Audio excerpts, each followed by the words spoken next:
So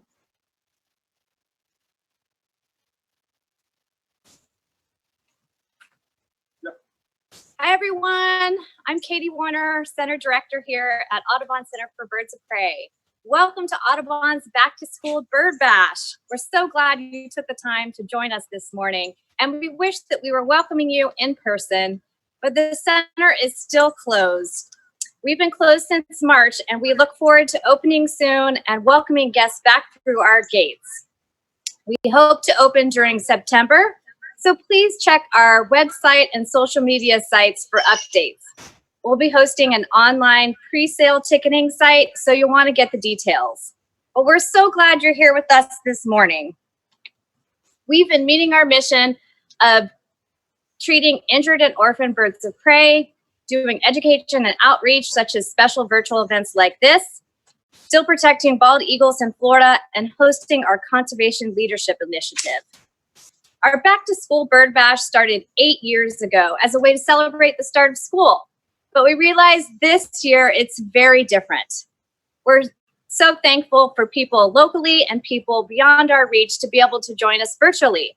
And we want to know, how are you going back to school this fall? There are so many choices and so many different decisions to make, but we want to hear from you. We hope you'll get involved today with voting on our polls, and you can win some prizes. We'll have some random chance drawings throughout our event, so please participate. Our first one, we are going to ask, how are you attending school this fall? We realize some are attending online, some are going face-to-face, some are going lunch ed, some are homeschooling. It could be a hybrid of all of the above.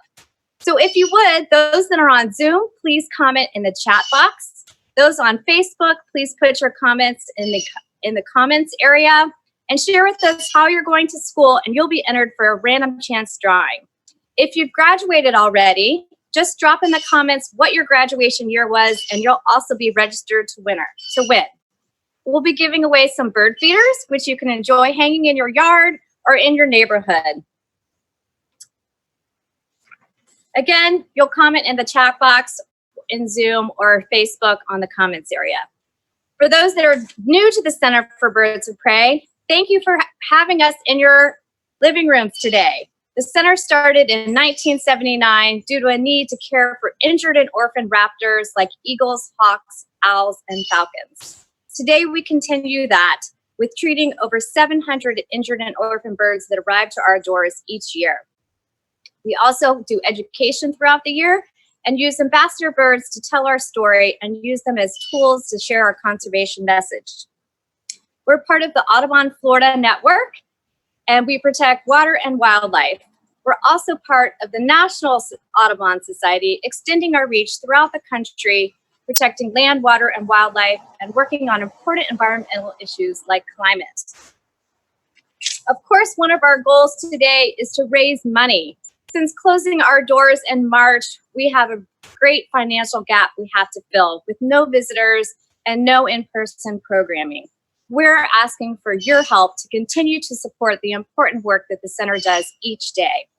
You'll find the donate links throughout our event today in your chat area or comment area, and please give what you can to support our programs. We greatly appreciate it. We have some fun ways today to get involved, and I'm going to kick it over to Laura, our education manager, to share a few. Hello, everyone. I'm so glad you're joining us at Bird Bash today. It's a little bit different from usual, but that's all right. We're still going to have lots of fun. We've got some great activities planned for you guys, some interactive trivia and some polls and meeting birds, of course. They're coming. They're on their way. And we're going to learn how our ambassador birds would have done at school. And by that, I mean that we're going to vote for their class superlatives. So that was one of my favorite things in school, was getting to vote for the most likely to succeed or the class clown. And voting for that was always so much fun for me. I actually got voted prettiest eyes a few times. And we're going to do that with our birds. So staff has chose some superlatives already for some of our bird ambassadors. And then we're going to need your help in voting for some of them as well. So we're going to do our very first one right now. Give me a second to share my screen, and I will show you how this is going to work. So in our voting, you will see if you are in Zoom, a poll will pop up. If you're on Facebook, you're going to use the emoji reactions under the like function. So our very first class superlative y'all are going to vote for is what bird species should receive the best flyer. So your choices are the peregrine falcon, the swallowtail kite, or the Cooper's hawk. Now, some reasons why you might choose these guys. The peregrine falcon, they are the fastest birds. They dive for their food at over 200 miles per hour. The swallowtail kites, they will migrate thousands of miles as they are headed from the US down to the Amazon basin. So that's a great flying skill. And then the Cooper's hawks, they have long, skinny bodies made for fitting in between branches of trees in order to get their food. So lots of options there for our best flyer award. And again, you guys should be voting either in the poll if you are on Zoom, or in the like function with the emojis you can see on the screen. Thumbs up for the falcon, heart for the kite, and the little laughy face for the Cooper's hawk. And we'll give you just another second here to vote, and then we'll be able to find out what superlative you all voted for. And keep an eye out for the rest of the Bird Bash today. You will see more polls like this popping up, and we will be able to figure out some of these class superlatives. All right, we are headed back to Katie Warner.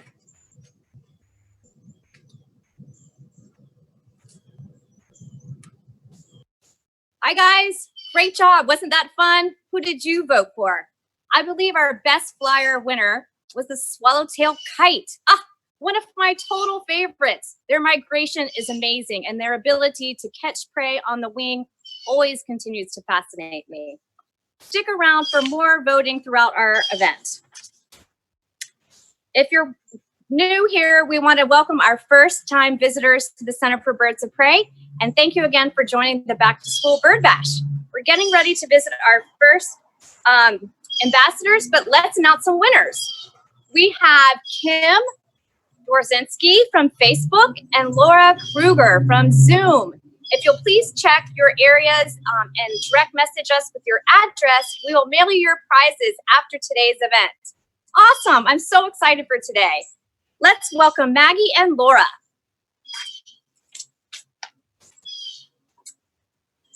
Good morning, everybody. My name is Maggie. I'm a volunteer here at the center, and joining me is Susie, one of our educational ambassadors. When you think of birds of prey and raptors, you probably first think of the big birds like the eagles and the owls, but American kestrels are a perfect example of why raptors come in all shapes, sizes, and colors. American kestrels, like Susie, they're the smallest falcons in North America, and we have them in Florida year-round. You're going to find them mostly on the borders of woodlands, fields, pastures, and you might also see them perching on telephone lines. You probably saw one and looked up and thought it was just another songbird. But one of the things you can watch for with kestrels is they make a distinct motion with their head and their tail. It's kind of a bob. Not sure if Susie will do it for us this morning, but we'll see. So anyway, that's one way to pick them out when you're out and watching birds in the wild. Susie is full grown, and usually kestrels are no more than about 9 inches from the top of their head to the tip of their tail. And they are roughly about 4 to 5 ounces in weight. The females are always going to be a little bit larger because they're built to carry the eggs. Kestrels like to nest in cavities in trees mostly, but they'll use a nest box, and they'll also find some abandoned nests sometimes from hawks and such. Susie is full grown, and she is 3 years old, and she came to us with a wing fracture. Unfortunately, we did not get her in time to be able to set her wings so it could heal properly. And that's one of the interesting things about bones. Their bones are hollow, which is great because they heal quickly, but not great if we don't get them in time. Let's see, what else? Hunting. When the kestrels are hunting, their wings beat really rapidly. They are going to dive to catch their food. They're going to hover over their target while they're watching prey down below. And they're even going to catch some of it on the fly. So that's one of the really great talents and why they need really good wings. And the reason why Susie would not be able to be released into the wild. She can flit around a little bit, but she's not able to do what a kestrel needs to do to survive and catch their prey in the wild. What did they like to eat? They like to eat insects, small mammals, small birds, and reptiles or amphibians. So they're pretty diverse hunters. A couple of characteristics about kestrels as well. If you'll notice under Susie's eyes are some dark lines. Those are called malar lines. They are believed to cut down glare. And you might think about it if you've watched a football team. Those guys put on dark marks under their eyes to help reduce the glare when they're playing on the football field. So they stole that from the birds. What else? On her beak, she has an extra little protrusion, I call it a notch, but an extra little thing. It's called a tomial tooth. And it's part of their design so that when they catch their prey, they can kill it instantly with their beak. So that helps them as well. And one last thing, on the back of Susie's head, you might see two other dark marks. Looks like another set of eyes coming at you almost. It's part of their beautiful camouflage that helps them when predators might be coming from behind. They might see already like two eyes are facing at them and deter them, and the predators go the other way. Susie has some beautiful feathery colors. She has a little brown speckled chest and brown and black speckled on her wings. And that's what's really distinct about a female American kestrel. And now Laura's going to come and share Lance with you and tell you a little bit more about their coloring. Laura? Hello, everyone. I'm back again. And I have Lance, the male American kestrel. So you just heard all about the kestrels in general and saw the female.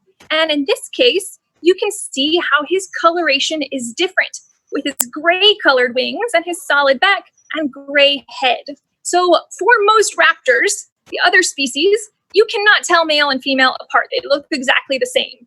Kestrels are one of the exceptions to that, where you can actually tell whether you are seeing a male or a female based on their coloration. And there's that head bob. Susie didn't do it for us, but there's the head bob that Maggie mentioned that the kestrels are known for.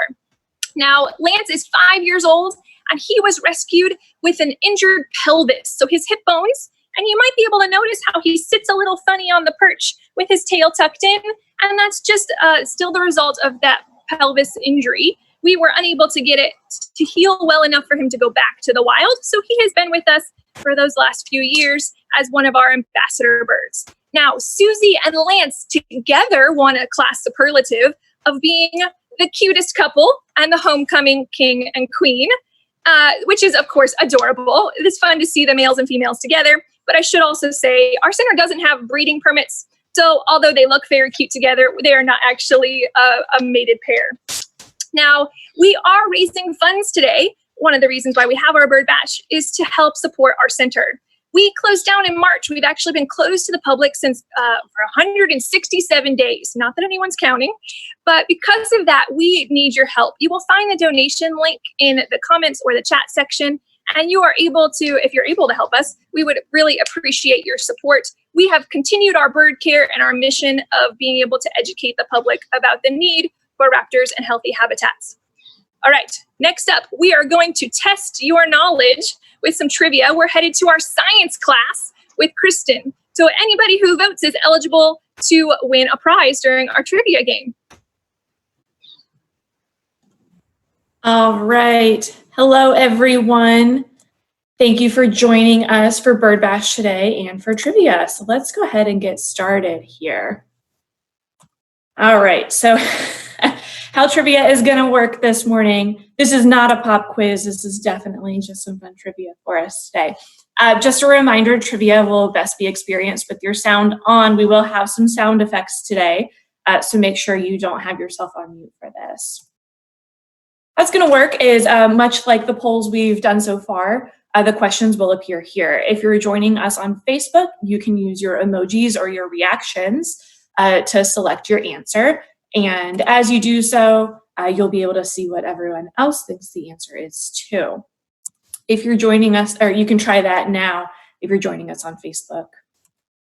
If you're joining us on Zoom, the polling feature will come up. You'll have a few seconds to choose your answer.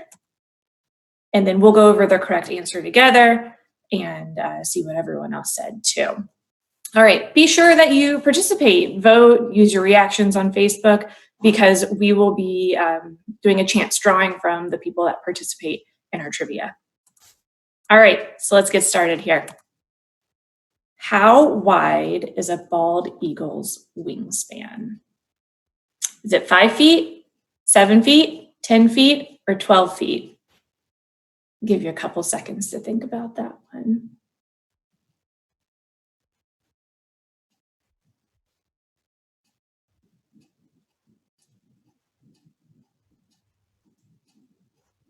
All right, I'll give you like 5 more seconds to get your answer in here.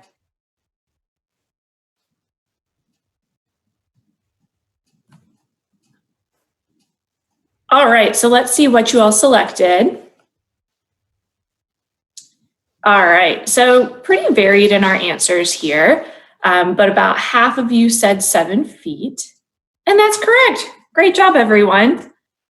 So bald eagles here in Florida, their wingspan can range between 6 and 8 feet. As we mentioned when we were introducing Susie and Lance just a minute ago, in most raptor species, the females are larger. So generally females are larger in bald eagles as well. And here in Florida, this is the average wingspan for our eagles. But eagles up in Alaska tend to even be much larger than that. So their wingspan can get even larger. All right, next question here. What do you call a group of sitting vultures? This is a great question. I love names for groups of animals. All right, so go ahead and choose. Oh, there you go. All right, so go ahead and select your answer here. This one's a tough one. Let's see if you know this. I'll give you about 10 more seconds to choose your answer.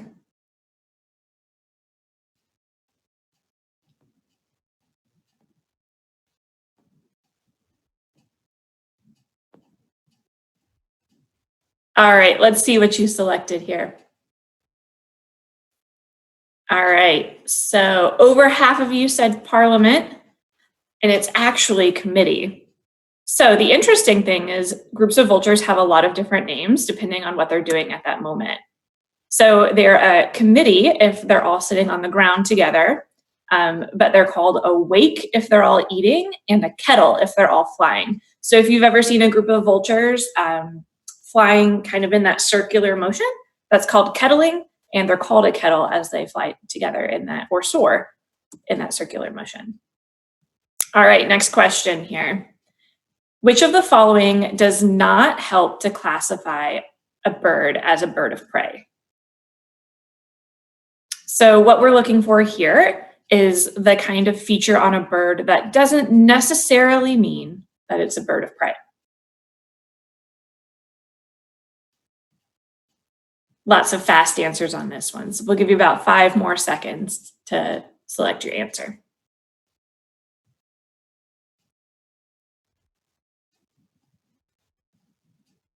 All right, let's see what you all selected.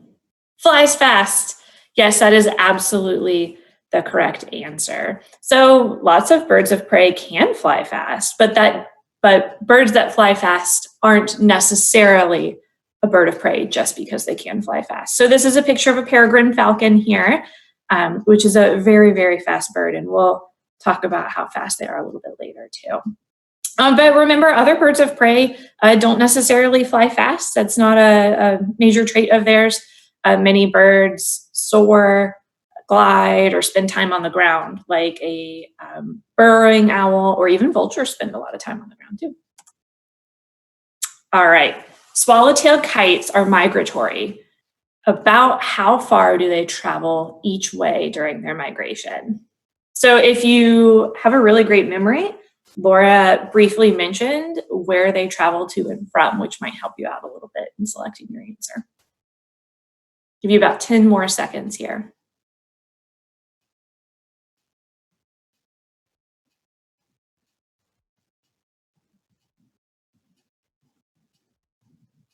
All right, let's see what the group thought.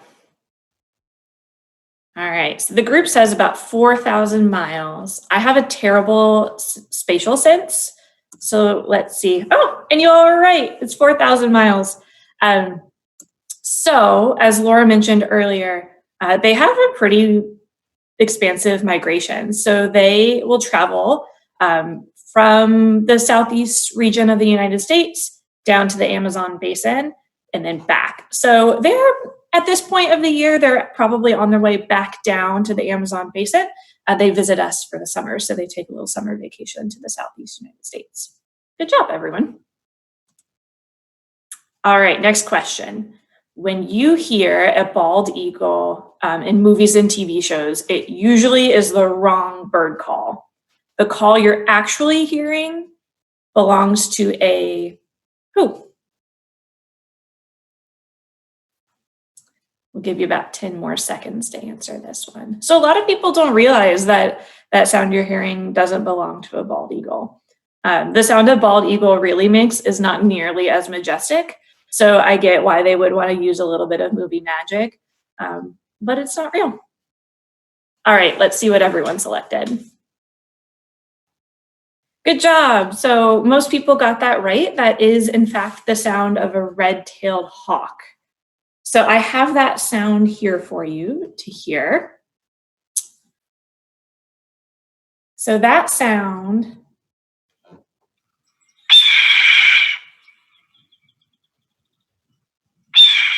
sounds like that, which is definitely not what a bald eagle actually sounds like.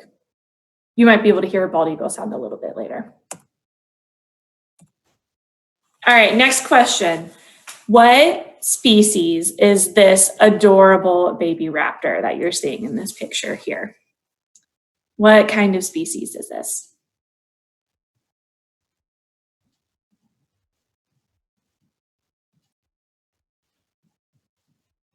All right, I'm seeing these answers come in and I'm seeing everyone's on the right track here. Have about 5 more seconds to choose your answer.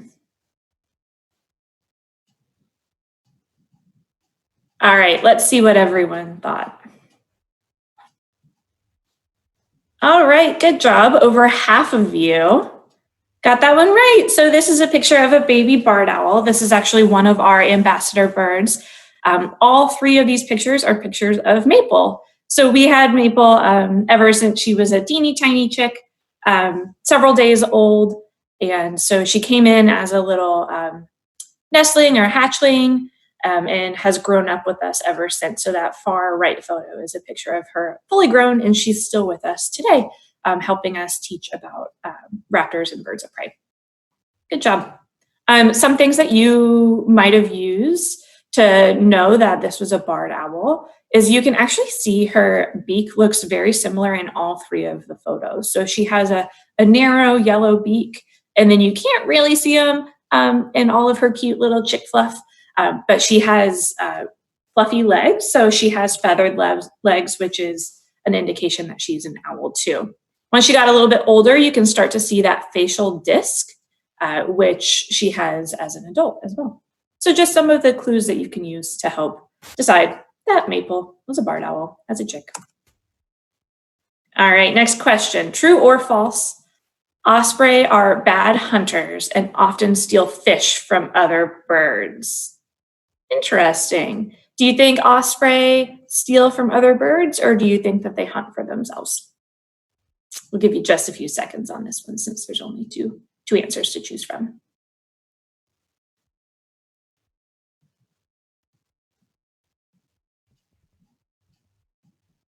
All right, let's see what you thought. Okay, so most of you think that this is false, which is correct. So osprey are actually really great hunters. They're really built for hunting fish, and bald eagles will steal fish from them. So even the bald eagles know that they are very good hunters and fishers, and will even rely on them to do their fishing for them sometimes. All right, so listen up, because this one is a bird call question for you. So which owl makes this call here?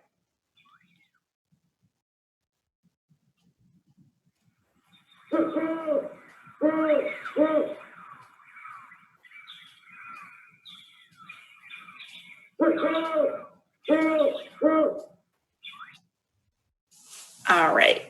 Couple seconds to click your answers here.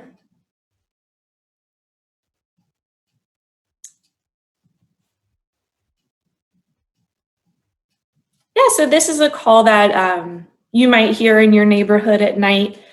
This is probably the call that most people think of when you think of an owl call.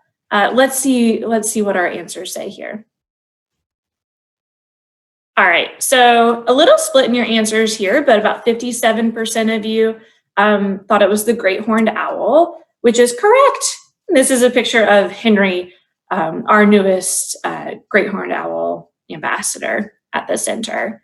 So a lot of people call great horned owls the hoot owl, which is a great name for them because they have that very well-known hoot hoot call. So a lot of other owls in our area, or all of the other owls in our area, have different distinctive calls that don't quite sound like that hoot hoot. So if that's what you're hearing, lucky you, that means that there's a great horned owl somewhere in your area, which is really great. They're such beautiful birds. All right, next question. Falcons will dive from above for food. What is this high-speed dive called? Is it a speed, a stoop, a streak, or a stop?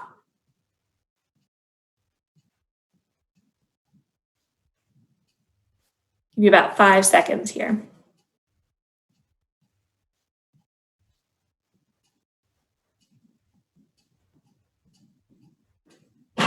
This one is a tough one. Many people might not have ever heard this verb before, but peregrine falcons are known for their diving. We just might not call it something so technical. All right, let's see what everyone chose. All right, so most people thought it was streak, but it's actually called a stoop. So that dive they do is called a stoop, and they do it really, really quickly. So they can reach speeds of over 200 miles per hour when diving. Scientists and people in the animal community have different feelings about this, but many people will say that they are actually the fastest animal in the world because of that dive. I personally like to think that they are falling with style when they dive, but either way, it's pretty impressive that they're able to reach such fast speeds when they dive or stoop. Alrighty, so that is all the trivia we have for you here, but it is time for you to vote for another class superlative. So now it's time for you to vote on who should get awarded the best hairdo. Should it be the great horned owl, the crested caracara, the eastern screech owl? So which one of these three should get the superlative or the award for the best hairdo?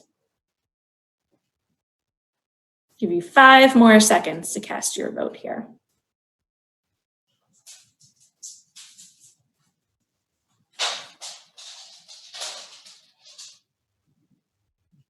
All right, so let's see who the winner is. The crested caracara.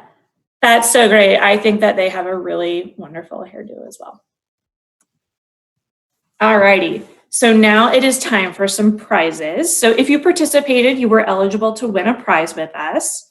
So our Zoom winner is Ashraf Alam, and our Facebook winner is Megan Johnson Fitzgerald. So Ashraf and Megan, you will see a message pop up in the chat box with information about how to get us your information so we can give your prizes to you. All right, everyone, thank you so much for joining. Once again, just as a reminder, the center could really use your help. So if you are able to donate in any way, we would really appreciate it. The link to donate will be in the chat box as well.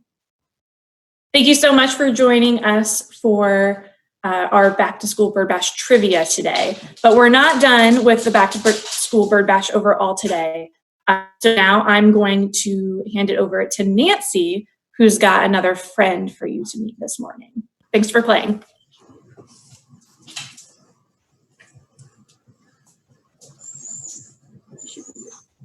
Hi, I'm Nancy, and I have with me here Sanford, the eastern screech owl.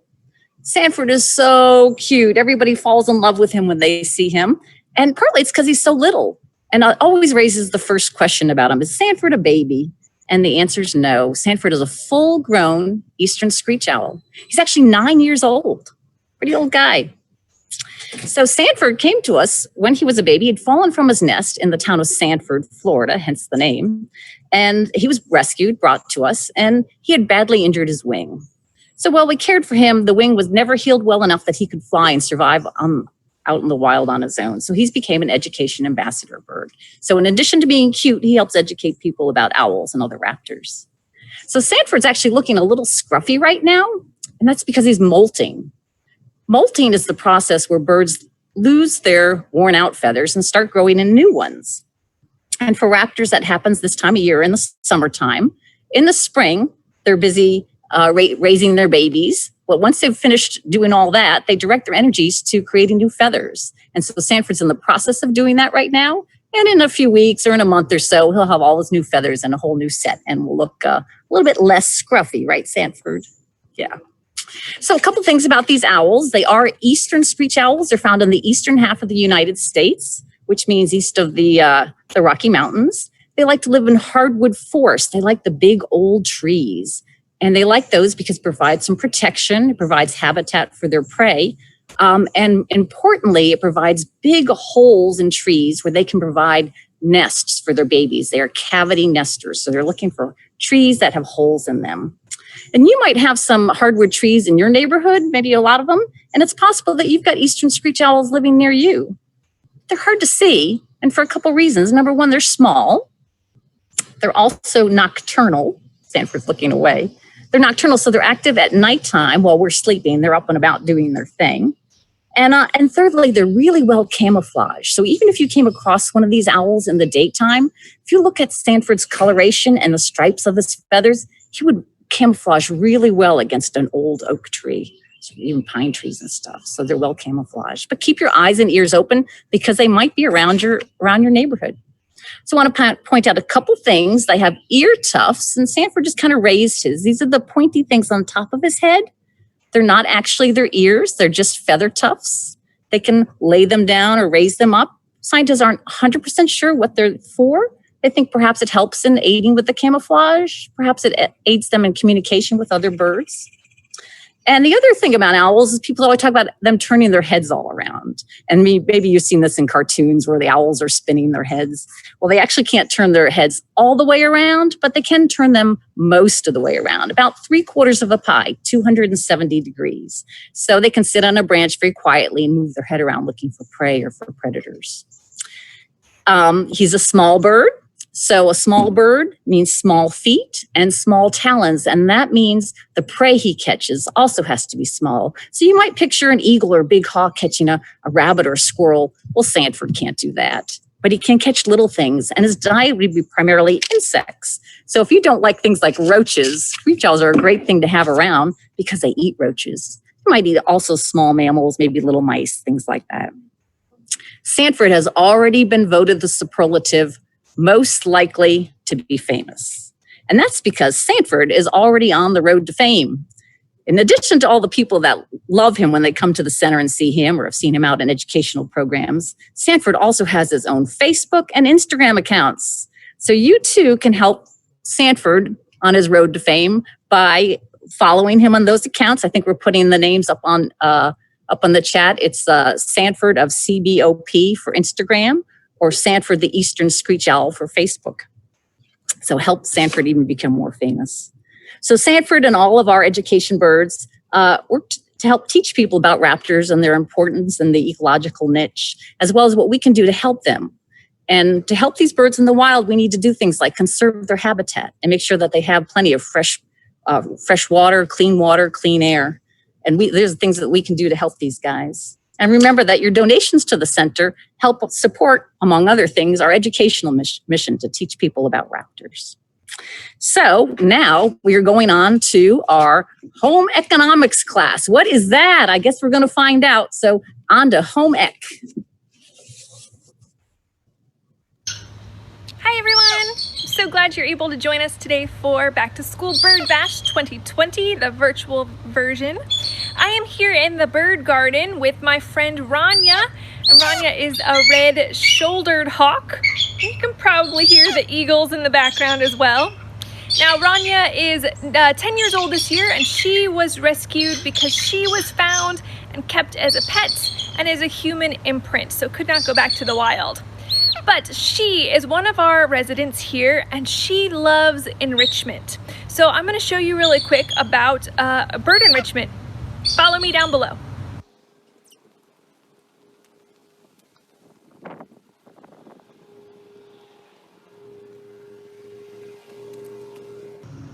So we are now down in the service building at the center, and one of my favorite classes when I was in school was we had one semester of home economics, or home ec class. I'm not even sure they do this anymore. Drop in the comments if you took home ec, or drop in the comments if you've never heard of it before perhaps. And home ec for me, well, I loved all of the crafts that we did, the sewing, but also the cooking. And so when it comes to our birds, I like to think of enrichment a little bit like home ec class that I loved so much in school. So enrichment is anything we do for the birds that sort of enhances their life and brings out their natural behaviors. So for a bird of prey, a lot of that does involve food, since in the wild they do spend a lot of their days hunting for their food. Let me show you what we have. So this is our bin of enrichment, and it's got all sorts of things in it that we use for the birds. So you can see we've got egg cartons, toilet paper rolls, dog toys, puzzle feeders, baby toys, all sorts of things in here that we would use. And in many of these we can hide food, for example, or close up the egg carton with food in it, or just put natural items like leaves, grasses, things like that to sort of make this all very interesting for our birds to explore and be able to enrich their lives with. So let me get some of this enrichment together and give it to the birds, and then you guys will get to watch and see if they like the enrichment.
Now I'm just with our black vulture Ufta behind me here in her enclosure. And vultures are the next that we need your help in deciding what their class superlative would be. So you guys are gonna vote just like you did before, using the various emojis on Facebook and in the poll in Zoom, and help us figure out what the class superlative would be for our vultures. Your choices for black vulture class superlative are most likely to be a supermodel, most social, or most intelligent. Vote now, and we'll tell you in just a minute which superlative won. Thank you so much for joining us for our back to school bird bash today. We typically have this event to help raise donations for our center, and we hope that you guys will help us out today by checking out the donation links in the comments.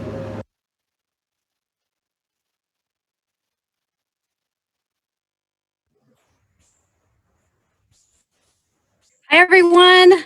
How cool was that video? I hope you learned a little bit about enrichment and maybe take some of that home to what you can do for your pets around your house.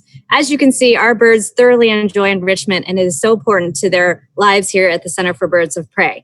You can also offer enrichment for wild birds at your house. You can hang up a bird feeder, put out a bird bath, plant native plants around your yard. All of these things are great enrichment opportunities for wild birds as well. So the voting for the Black Vulture superlative is over, and I believe the winner was that they were most intelligent, which they are definitely top intelligent birds. They are very inquisitive. They love enrichment. We enjoy our Black Vulture friends here at the Center for Birds of Prey. Today, I just wanted to share a little bit more about how we were doing in our program areas, since many of you haven't been able to come visit. As of August, we've admitted 614 injured and orphan birds at our facility. So that's a lot of birds throughout the year, especially since we've been closed since March. Most of the injuries we see are vehicle strikes, electrocutions, sometimes poisons, and even gunshot wounds. So our team works really hard to get our birds back to health and back into the wild.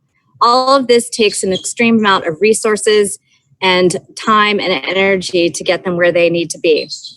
We've released thousands of birds since our opening back into the wild, and including in that number is over 625 bald eagles. Each year, our team admits between 70 to 80 bald eagles at our facility, and it takes about $3,000 to rehabilitate a bald eagle back into the wild. So we really need your help and your donations to help support our programs, not only our educational initiatives, but also our clinical care and our community science. We have one last prize to give away today, so we want you to be involved. Please share with us what your favorite raptor is. So you can include that in the chat area in Zoom or your comment area in Facebook, and we will put you in for another drawing. I'm sure we have some athletes in our audience today. Raptors are the ultimate athletes with their abilities to fly, hunt, dive. Many of you might have been football quarterbacks, volleyball stars on the crew or track teams. And so our birds here at the Center for Birds of Prey are the extreme athletes with their abilities to hunt and get their food. So we want to introduce you to one of our favorite athletes at the center, an osprey. Thanks, Katie. This truly is one of our athletes here at the center. This is Hank. He's one of our osprey. Osprey are really well known for diving into the water, and he'd probably get a perfect 10 diving into the water. And when they do that, they actually submerge themselves, pull their fish up, and they've got really great, little rough feet and really long semicircular talons to help grasp that fish and pull it out of the water. And they're actually so good at fishing that those eagles, they're just going to try and see any osprey that might be around and steal that fish from them. So they have to be quick and they have to be fast. So Hank here loves the water. He's good at diving. He's good at fishing. The osprey primarily eat fish, although they do eat other things. And Hank here was actually brought to us from South Florida. He had fallen out of his nest and was unable to be brought back to his nest. He was raised and unfortunately became habituated to people. And so he's unable to be released because he just doesn't understand that he is an osprey and what he would be doing out in the wild. But he still loves his fish. He still loves flying back and forth. He's one of our most active flyers here at the center. You always see him in the morning before he comes out flying in his mew. So he does keep his wing exercises up, and he keeps, in tune with all he's doing to be his top athlete self. So his superlative would be most likely to win an Olympic medal. What are your thoughts on ospreys? And I don't know who we're going back to. We're going back to Katie to find out what's next. Thanks, Sam. I hope you guys got a chance to meet Hank. He's one of my favorite birds here at the center. And I wanted to announce the winners from our next prize drawing will be in just a minute. So we have a few things that we're going to show you before we wrap it up today. We've had one of our birds that insists on being included today, and Laura will be out with him in just a minute. But remember, we're asking today for your support and your donations, so please help us fill our financial gap until we're able to see you in person again. Check the links in your chat area or the comments area of your Facebook. To announce the winners today, we have Catherine Chupikoff from Facebook and Lydia Cass from Zoom. Congratulations. Please check your messages, your direct messages on how to get your address information to us, and we'll send out your prize. Our last resident is here, so let's kick it over to Laura.